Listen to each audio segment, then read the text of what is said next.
Anda kembali menyaksikan Nusantara Economic Updates. Dialog kita lanjutkan kembali. Bu Ami, kalau kita melihat ya dengan kondisi yang penuh cukup challenging, kalau kita perhatikan nih memang dari tahun lalu dan juga untuk awal tahun ini, apakah jadinya memang ada kriteria tertentu nih yang memang dilihat oleh para investor dan juga fokusnya ini sudah mulai bergeser. Tadi kan Ibu juga sebutkan dari yang sebelumnya growth ke sustainability dan juga profitability. Seperti apa? Sebenarnya gini, kita kembali lagi, ini sebenarnya kembali lagi ke zaman non-tech dulu sih sebenarnya. Sekarang setelah semua hal yang terjadi, kita sekarang menyadari, para investor juga menyadari bahwa sebenarnya valuation dan juga storytelling itu bukan berarti company dan produk yang sustain seperti itu.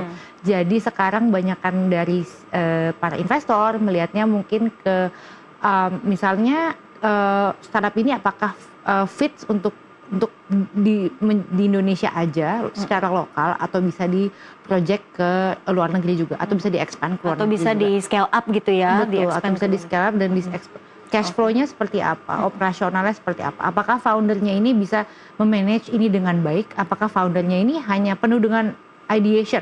Jadi ada beberapa startup kan yang emang mereka full of idea, they're very active, they're full of idea. Tapi kalau untuk menjalankan produk itu, menjalankan sebuah company itu mereka agak sulit gitu. Karena kan again nggak semua orang capability of doing it all gitu kan. Jadi lebih konservatif ya. Lebih konservatif. Yang dilihat fundamental perusahaannya lagi nih. Betul, kembali lagi ke zaman dulu. Oke. Nah, kalau bisa dilihat juga, ini sebetulnya sektor-sektor mana sih yang lebih resilient dan juga sektor-sektor mana yang lebih rentan dengan kondisi seperti ini? Kalau sekarang, kalau kita ngomongin dari yang lebih rentan dulu ya. Kalau yang lebih rentan itu mungkin lebih ke startup-startup yang lebih ke middleman, jadi jatuhnya mereka hanya supporting aja in any other sector. Lebih ke startup yang emang nggak ada core-nya. Jadi mereka lebih kayak, oh ya we're exist because somebody needed us. Seperti itu. Kalau startup yang punya bisnis model seperti itu a bit of a red flag sih sebenarnya menurut saya. Kalau yang lebih sustain itu mungkin lebih ke seperti yang tadi saya udah sebutkan, lebih ke infrastructure, mungkin ke health sekarang, health tech dan juga energy, new energy, renewable energy itu juga lagi ini banget sekarang, mungkin sampai 5 tahun ke depan gitu kan. I think that's a few of the sector that I can, and also AI of course. AI begitu ya. Nah, kalau kita mungkin flashback juga untuk di beberapa tahun belakangan ini kan startup fintech ini kan cukup juga bisa dikatakan menjadi primadona. Apakah kondisinya sekarang ini masih sama atau sudah mulai berubah sedikit nih?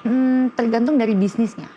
Kalau P2P saya rasa orang nggak butuh ya saat ini. Maksudnya even though kita lagi dalam kondisi ekonomi global yang sulit gitu kan, tapi saya rasa orang sekarang jauh lebih pintar lah untuk memilih what kind of product that they wanted to use actually. Terus kayak misalnya dan sekarang juga regulasi dari pemerintah juga agak sedikit ketat dan which is it's very good karena dulu kan banyak yang ilegal gitu kan.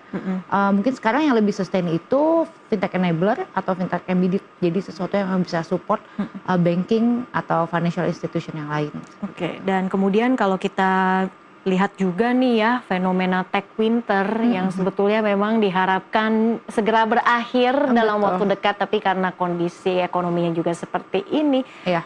Apakah sudah muncul nih tanda-tanda harapan baru untuk fenomena dan juga untuk sektor startup tech?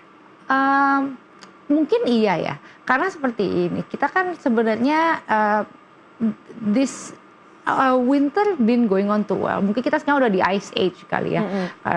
Things are not moving, maksudnya nggak ada yang berubah dari apa yang kita lihat dari tahun lalu gitu kan. Karena harapan kita sebenarnya kan tahun ini we're getting better, tapi ternyata things happen gitu kan secara globally, which kita nggak bisa avoid gitu kan. Tapi ada harapan mungkin karena yang saya dengar dari pemerintah juga akan ada dukungan lah untuk mendukung startup ini gitu kan.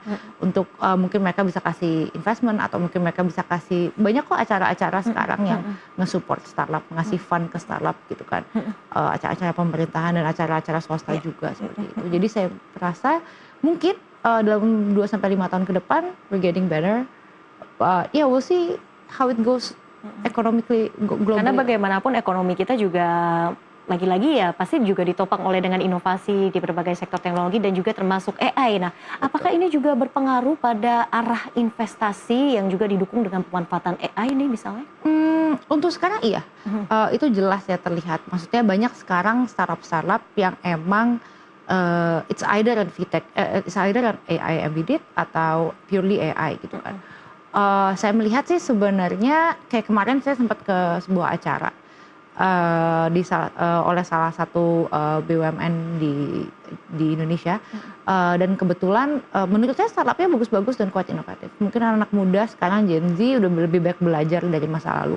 Jadi startupnya jauh lebih inilah, core-nya jauh lebih dalam. Dan AI ini sebenarnya very complex ya, quite complex kalau menurut saya. They're very complex, they needed quite a lot of funds. Mereka butuh banyak banget funds untuk dikembangkan. Itu yang pertama. Yang kedua juga butuh support dari banyak orang.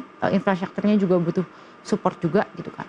It's a long way to go, tapi I can see it there. Maksudnya saya bisa lihat kalau ini bakalan akan ada pergerakan, ada mudah sampai. Tapi kalau minat investor itu ke sektor AI itu seperti apa sejauh ini? Apakah masih growth-nya juga tumbuh cukup signifikan atau ada penurunan nih? Karena kan kalau kita lihat di global juga ini AI ini disoroti dengan kondisi marginnya, ini kan juga ada risiko.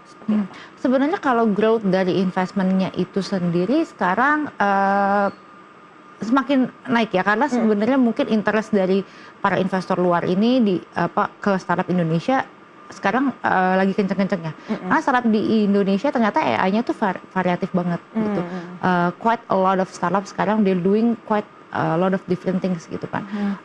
Mungkin kalau misalnya kita lihat di Singapura, mereka startupnya kan lebih fokus ke AI, ke AI yang jauh lebih ya gitu-gitu aja gitu. Kalau Indonesia tuh jauh lebih variatif. Karena di sini kan sektornya banyak yang bisa disupport pakai AI. Jadi sebenarnya kalau dilihat turun enggak juga, kalau naik juga mungkin I can see it in the next 2.5 years there will be something up lah.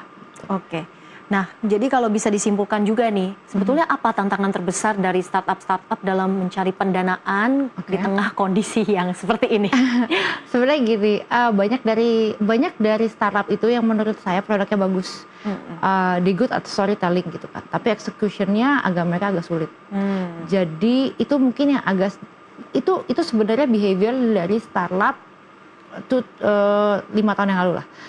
Jadi sekarang investor mungkin yang masih existing, mereka berpikirnya kayak, oh iya they are good at storytelling, but executionnya di mana gitu. Itu mungkin yang akan menjadi hambatan lah untuk beberapa startup ini. Yang kedua adalah satu, memanage company-nya. Karena kan sekarang orang udah nggak mikir ekspansi yang berlebihan ya. Maksudnya kita udah sebagai investor kita tidak mengharapkan sebuah startup dengan ekspansi yang besar-besaran gitu kan, seperti dulu gitu kan, dengan valuation yang sekian gitu kan. Itu mungkin juga agak sedikit lebih sulit. Yang ketiga, marketnya, karena sekarang behavior market itu lebih ke tren kan, jadi kayak orang tuh akan menggunakan sesuatu yang tren and then they left gitu kan. Bagaimana cara kita memanage si trennya ini agar tetap sustain gitu, maksudnya di kemudian hari, jadi bisnis kita bisa bertahan lebih lama. Dari kacamata investor juga semakin selektif, semakin defensif, semakin konservatif. Jadi bisa dikatakan tidak kalau memang era easy money ini sudah benar-benar berakhir?